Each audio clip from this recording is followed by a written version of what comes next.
Hello everyone and welcome to today's webinar. My name is Jeremy Church and I will be your moderator for today's call. Our speaker today is Gary Babarick, Area Sales Manager at MPW Industrial Services. During today's event, Gary will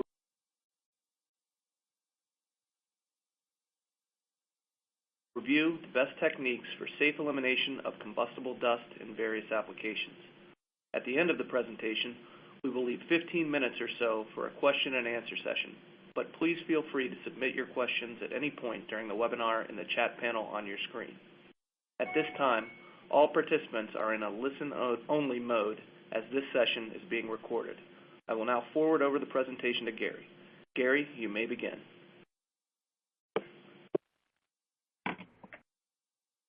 Thank you, Jeremy. I appreciate the introduction. Appreciate everybody joining us today for this webinar. Looking forward to sharing some information on combustible dust and the techniques for the safe elimination of combustible dust. I'm going to try to make this presentation as explosive as possible. Since I can't hear anybody on the phone, I'm just going to pretend that you guys enjoyed that joke, as cheesy as it may have been.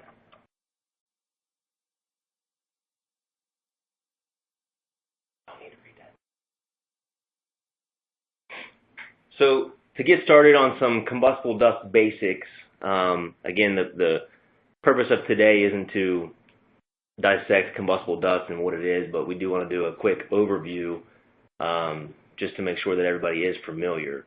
On a high level, to have any kind of a combustible dust event, you have to have oxygen, an ignition source, and a fuel. And obviously the fuel would be any type of combustible dust. In order to have an explosion, you must have confinement of that dust, whether it's in a room, a tank, in an attic, and then the dispersion of the dust in the atmosphere. As we're probably all aware, typically the most significant incident with combustible dust is a secondary explosion. So what does that mean? So there's an initial primary explosion in a processing plant or an area where fugitive dust has accumulated.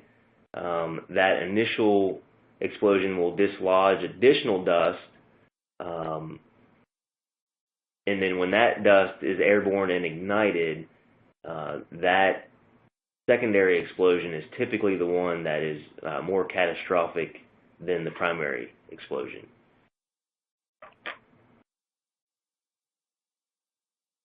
I want to highlight a couple significant events. There's certainly many more than this. Some of these are a little bit dated now, but you know, I think in the beginning when people thought of combustible dust, you know, they thought of more of a typical combustible material, such as a coal dust. However, you know, it can be a rubber dust, sugar dust, pharmaceuticals. In 1999, there was a primary explosion of a natural gas boiler, and as I just mentioned, the secondary explosion of disturbed coal dust in the facility caused 6 fatalities and 14 injuries in a Michigan electrical power generation facility. There was a similar event in 2002. Again, it was actually at a rubber manufacturing plant in Mississippi. There was the West Pharmaceuticals plant in North Carolina that caused 6 deaths and dozens of injuries, hundreds of jobs lost, manufacturing lost due to the facility, you know, being destroyed. One event that really brought combustible dust to light was the Imperial Sugar Plant in Georgia. That was in 2008, and there was 13 fatalities, and you know, over 40 people were injured in that event. And again, you know, I think this was one of the events that really brought combustible dust to the forefront, because of the fact that it was a sugar plant. Nobody thought that sugar dust could be combustible and lead to this type of event. We wanted to highlight some of the regulations. Again, in the beginning, nobody really thought that combustible dust was serious, and most utilities and manufacturing plants began to mitigate their combustible dust just to address the insurance requirements. In many cases, they could implement the insurer's requirements, or they could pay a policy premium. As these events became, known and in the news, and really started to see them as a serious safety hazard for their employees, the regulations kind of changed. In 2007, OSHA issued a draft compliance directive, the Combustible Dust National Emphasis Program, and this is really what defined what combustible dust is and what facilities need to do to mitigate their combustible dust. I'll give you just a second to read through some of these regulations.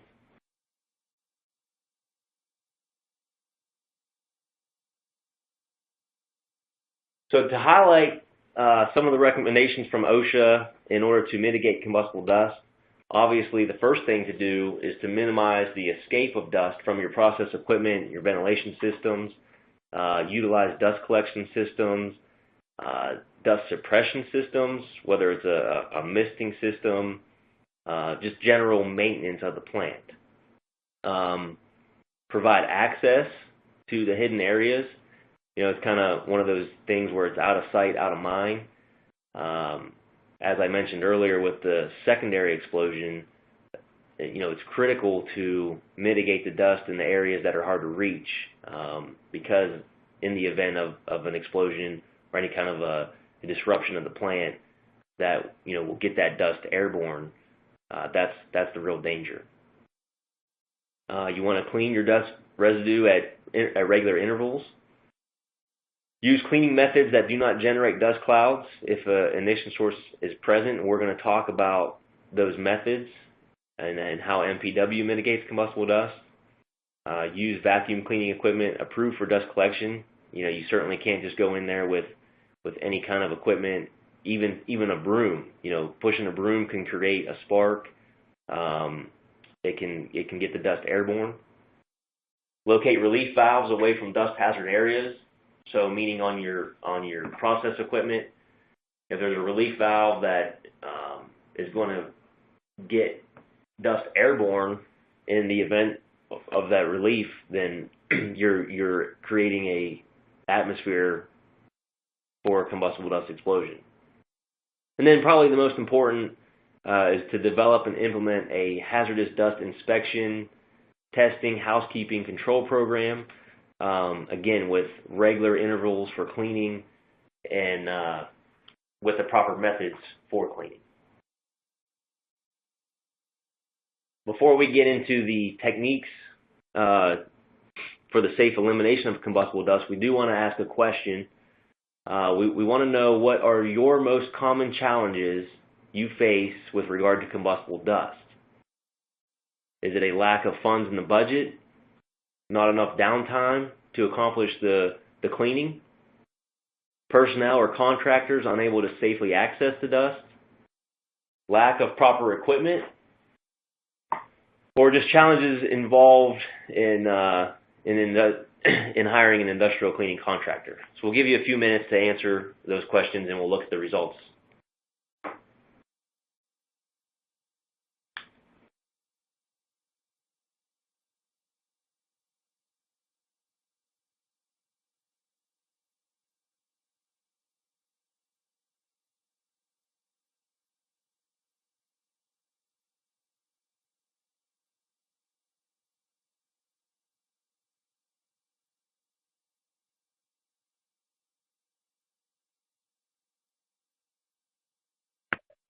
Okay, we'll take a look at the results.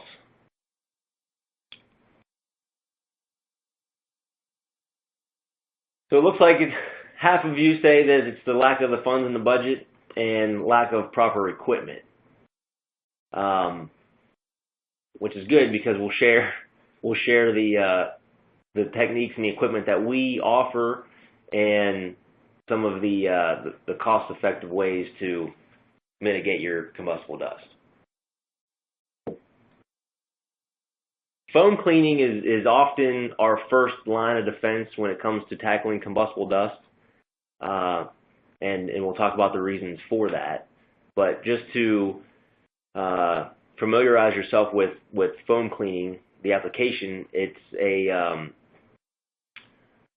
foam cleaning can remove combustible dust and non-combustible dust, dirt, grease. I mean, the applications are limitless.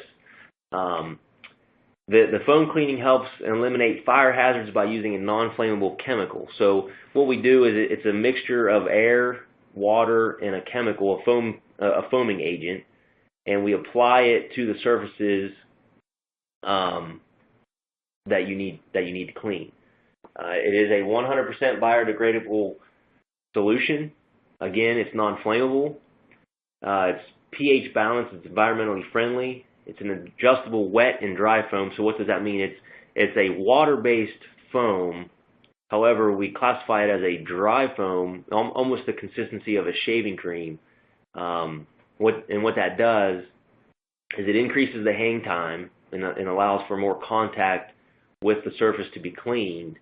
It also, if you're working on process equipment, an area of the plant online where you can't de-energize your electrical equipment, it's not going to run and creep into conduit and electrical panels and short out those systems. The benefits, some of the benefits, not to name them all, but the benefits, the biggest benefit, and this is why it's our first line of defense, is fewer man hours dedicated to scrubbing, power washing, or vacuuming the dust. We can apply this foam distances of up to 35 feet. So one of the biggest challenges with combustible dust is getting into the hard to reach places.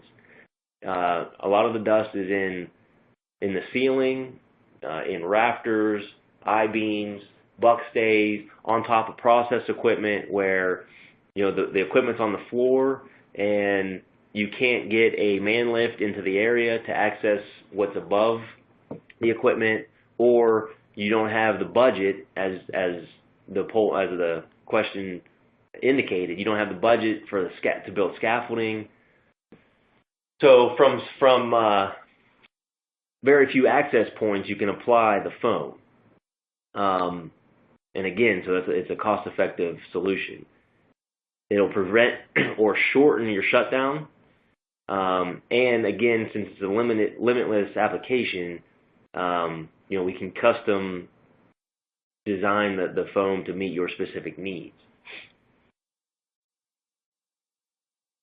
We wanted to highlight the Momar Coltrol F430. Again, there's probably about 40 different chemicals that we can use depending on the application, but we picked the Coltrol F430. This is what we generally use for combustible dust of coal dust. It's fortified with what Momar calls flame freeze. So what it actually does is as you apply the chemical to the surfaces, the residual properties of that chemical bind together the dust, and for about a 14 to 21 day window, that dust is non-flammable. So that's a short-term solution. It's not a end-all be-all, but what that does is if you're working in the area, maybe you don't have the time to shut down and do a deep clean, or you don't have the budget, but say you have some hot work that needs to be performed in that area. We can come in, apply the Momar Coltrol F430, knock down the heavy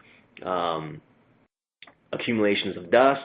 Anything that remains on the horizontal surfaces is fortified with the flame freeze, so you can go ahead and you can do your hot work permit and you reduce the risk of a combustible dust incident. It also dissipates electrostatic energy on the treated surfaces. And as we know, static electricity can be a fuel source. And again, I want to highlight that it's a low moisture foam that will reduce the risk of your electrical components.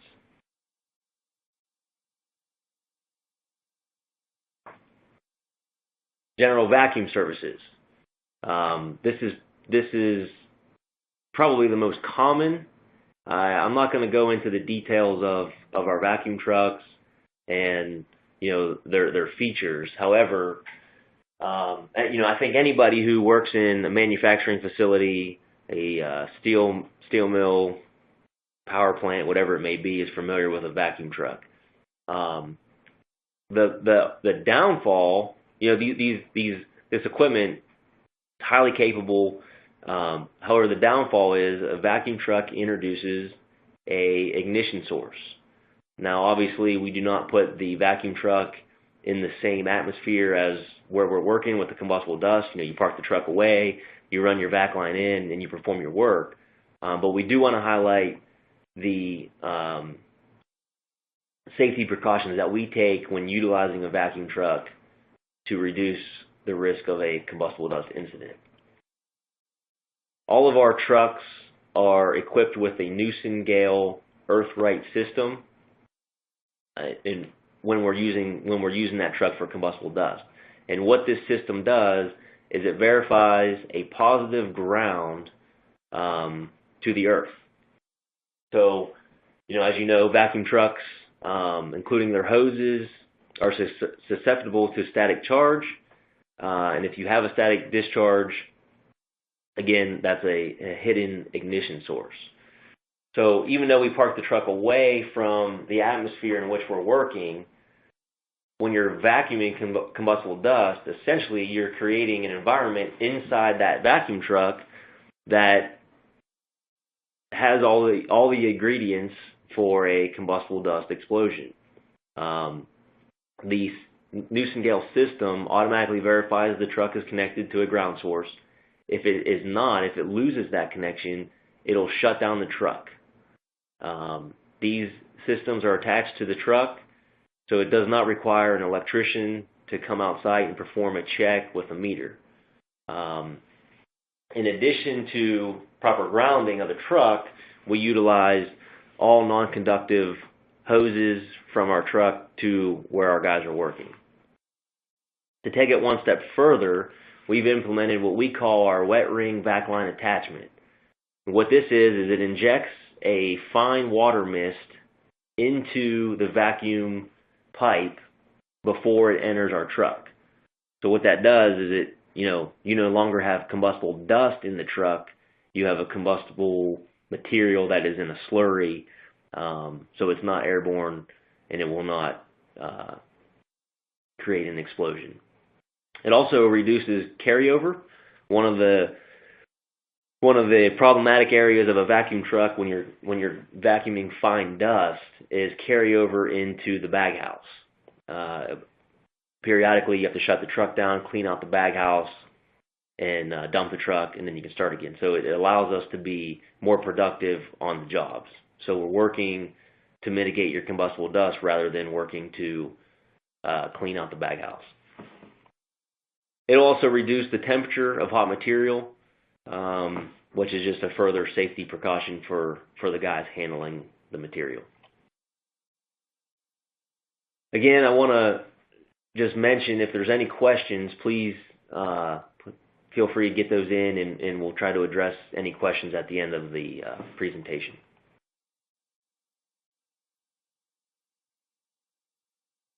When not utilizing a vacuum truck or our foam cleaning process, we have our Goodway industrial Hepa vacs. These are explosion-proof vacuums that are air-driven. So again, they're driven by air, so it does not create an ignition source at the site of where our guys are cleaning. These units are stainless steel.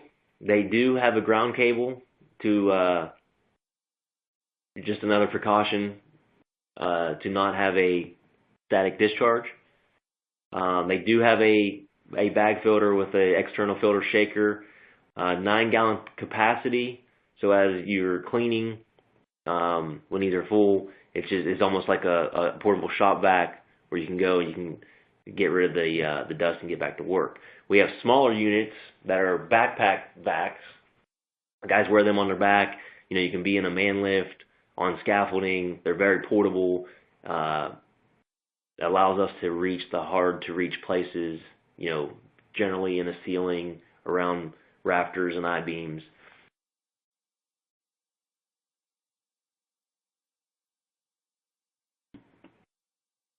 As we're working in these plants and we partner with our customers to identify problem areas, one of the biggest challenges that we've identified recently is cable trays. In years past, our customers, had to de-energize their systems in order to safely work on them. It's not very feasible for our customers to de-energize every cable in a cable tray. Often it would require shutting down the entire plant. Again, you talk about your budget and your time. To do that, it's not feasible. So MPW, we custom designed and fabricated a process to clean combustible dust within cable trays. What the process is we have custom designed nozzles on the end of our vacuum hose. We introduce air pressure that injects air through the nozzle into and in between the cables of the cable tray, and then our vacuum overtakes that and collects the dust. Now, obviously, you don't want to get dust airborne, and your initial thought may be, why would you inject air pressure when you're working with combustible dust? We figured out the process and designed the nozzles in a way that it's the right amount of air pressure to loosen the dust in between the cables, but again, our vacuum overtakes that and collects it into our vacuum trucks. And to highlight, this procedure is safe to use on live wires.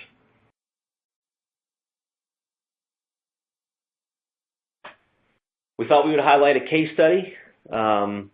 This was a facility in Virginia that was eliminating their coal boiler and converting it to a natural gas boiler. In order to do so, in that process, they had to mitigate all of the coal, ash, and dust that had accumulated in the plant for roughly 30 years. We came in, we partnered with this facility, we walked it down, we developed a plan with plant personnel, and we executed this project over 4 months. We utilized our vacuum trucks for the majority of the project. We utilized foam cleaning where appropriate. We had the portable vacuums. We also, in addition to combustible dust mitigation, we were almost a consultant on problem areas, poor lighting, painted some of the areas that we've cleaned. It was a very successful project for both our client and MPW. We want to highlight that, again, it lasted nearly 4 months. We worked 25,751 man hours with 0 lost time injuries, 0 safety incidents, 0 OSHA recordables. Again, all in working with the hazards of combustible dust. And I'll let you read. At the end of the project, we submitted job performance evaluations, something that we do on all of our projects to get critical feedback from our customers of the things that we did well and any areas of improvement. They were very satisfied with the project, and they would recommend using MPW again. At this time, we'll open it up for any questions that you may have. Thanks, Gary. Like Gary said, we'll now open the presentation up for the Q&A session. First question for Gary is, How often should a facility inspect for combustible dust? Well, that's a great question. And you know, there's really no right answer for that. It's not a one-size-fits-all. Just like when we evaluate a plant, you know, it's why we have so many tools in our combustible dust tool bag, because it's a combination of vacuuming, of foam cleaning, whatever it may be. So I guess to answer that question, it varies based on the facility. It would be, you know, regular intervals might be every day. We have facilities where we have crews on site 40 hours a week on a routine basis cleaning combustible dust. Others, you know, maybe once a quarter or once a year. You know, it's important for a facility to recognize the things that, you know, they need to do to, number one, control their dust. And we highlighted some of those in the beginning of the presentation, using dust collection systems, you know, locate relief valves away from dust hazards. You also want to control your ignition sources. So, you know, any friction or mechanical sparks, static electricity buildup, things that plants can do to eliminate that. And then, you know, after you do all those, at that point is when you may, you know, reach out to NPW, hopefully, and come up with a plan to mitigate your hazard. Okay, next question. What types of surfaces does combustible dust usually build up on? Well, again, it varies plant by plant. However, you know, not to be specific on what types of surfaces, but the problem areas are the areas that you can't access or you can't see. You know, there may have been a thought process before of out of sight, out of mind. However, you really can't have that mentality. The surfaces that combustible dust usually build up on are the ones that you can't reach. Like I mentioned, in the ceilings, on I-beams, buck stays, on top of your process equipment that's, you know, elevated off of the floor. And again, you know, you may not think that it's a problem. However, as I mentioned, the secondary explosions are usually the ones that are catastrophic. So you may have an event. It may not even be an explosion. It could be an equipment failure that just causes a vibration of the plant, which in turn is going to get that dust that's in your ceiling or on top of your equipment dislodged and airborne, and then you're going to have a recipe for disaster. Okay, great. Next question. What are the problem areas or the hardest areas to access for combustible dust cleaning? Well, I think I just answered that. Again, the ones that you can't see or you can't access. So, you know, your ceilings, on top of the process equipment, places where, you know, general housekeeping is more than cleaning. You know, it could be lighting. You know, maybe you have an area, it could be a wide open room, but maybe there's one corner that's poorly lit. Your lighting is dim, and for that reason, people don't go over there very often. Or maybe it is, you know, maybe it's a warehouse, and you know, it's stacked up with product, and you can't get over there, and so again, it's out of sight, out of mind. But that's where your dust is going to accumulate and cause problems for you. Final question for you, Gary. Couldn't a vac truck be a source for ignition?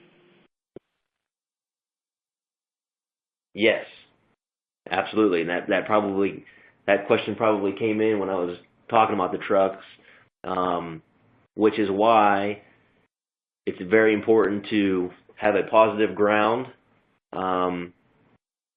and also to have the truck away from the environment in which you're working with combustible dust. So often we'll park the truck outside of the plant or outside of the room that we're working in. We'll run our non-conductive vac hose. It may be a couple hundred feet. We run our vac hose to the area that we're working, and all in an effort to keep that potential ignition source away from the combustible dust. Thanks, Gary. Well, that concludes our call. Thank you for attending today's event. A quick reminder that this presentation will be available on demand. If you have additional questions, feel free to visit the Contact Us page on the MPW website. Thank you again, and have a great day.